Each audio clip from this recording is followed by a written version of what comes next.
the new NAIA guidelines with reference Sure. to the fall have been given out. So what are those? Yeah, so those impact these sports: football, men's and women's soccer, volleyball, and cross country. We can return our athletes for practices beginning on August 15th.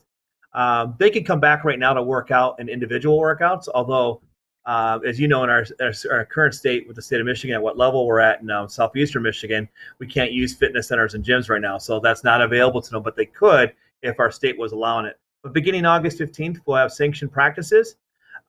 They can start competing in actual competitions for soccer and volleyball and cross country on September 5th. And then football season this year will begin on September 12th, which was a little bit of they're obviously a little disappointed, the athletes. In particular for us, we were looking forward to our opener. It was scheduled to be against Madonna, who's a first-year program in football. So I know our coach and our university is working on right now to see how we could maybe reschedule a different match or a different game for football, for we could still have that game with Madonna later this year.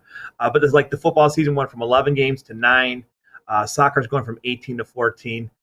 It is necessary. We got to reduce the amount of exposure these student athletes have, and especially when they come back to the campus community. It's very hard to tell where COVID will be at that point, but we're all anticipating a second wave. So that's it's being done out of safety and precautions more than anything. But they'll still be eligible for national championships and that good stuff. With all the athletes, around, it really does have more of, people have more of a rooting interest as everything is happening. About it. And there's always something going on. Once we get to September through this year being different, obviously, but through May, there's always an event on campus. Wednesday nights, there's either a basketball or a volleyball match or lacrosse. And then on the weekends, you got baseball, soccer, football. It's really great. And then the other part is that, like I see the volleyball image here, the successes. The teams are competing nationally. They're getting known. They're getting some wonderful opportunities to compete in some great tournaments and go against some of the best teams in the country. It's been really nice. And you see it equivalent back to the classroom. We just got our grade point average report for the last semester. Every team was above a 3.0 overall, which was the first time we ever had that. So they have 26 teams competing, but at the same time, all of them having their overall GPA above a 3.0 in the engineering and science and architecture curriculums is an incredible accomplishment.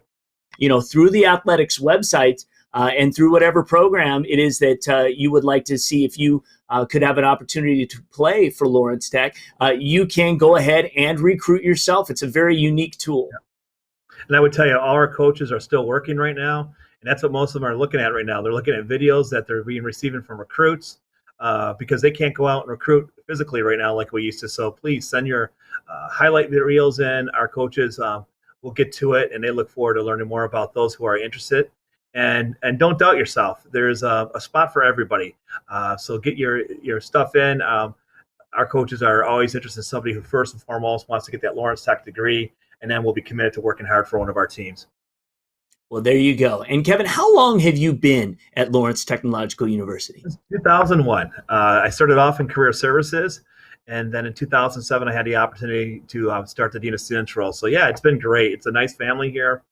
I think that's what the students will feel when they are students here, and just really great faculty that do just some phenomenal work with growing the minds of our students and getting them opportunities to become the global leaders that we're hoping that they will become.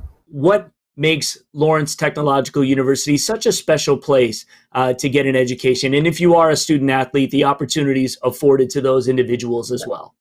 I think the first thing I always say to people is the faculty. Great faculty who really care about the students, faculty that like to extend their learning beyond the classroom. I will say when I did my undergraduate degree, it was at a different school. I didn't see faculty offer me opportunities to practice what I was doing in the classroom with opportunities either in a work setting or in a laboratory or on a research. That is very common here. And I think that makes it just really develops the learning and helps those students get just much more experience. The second thing is that combine that now. We have many student life things. So those things that you want to do outside the classroom, whether it be athletics, whether it be music, like of our band and dance, whether it be working in one of our theater groups, being involved in Greek life, there's other things to complement that experience back. And that connects you back to a very involved alumni base who really care a lot about this university where it's at right now, but also connecting with the current students and making sure that they have the success. So I think, again, it's part of becoming a part of a family and growing that, and that's what makes it really unique here.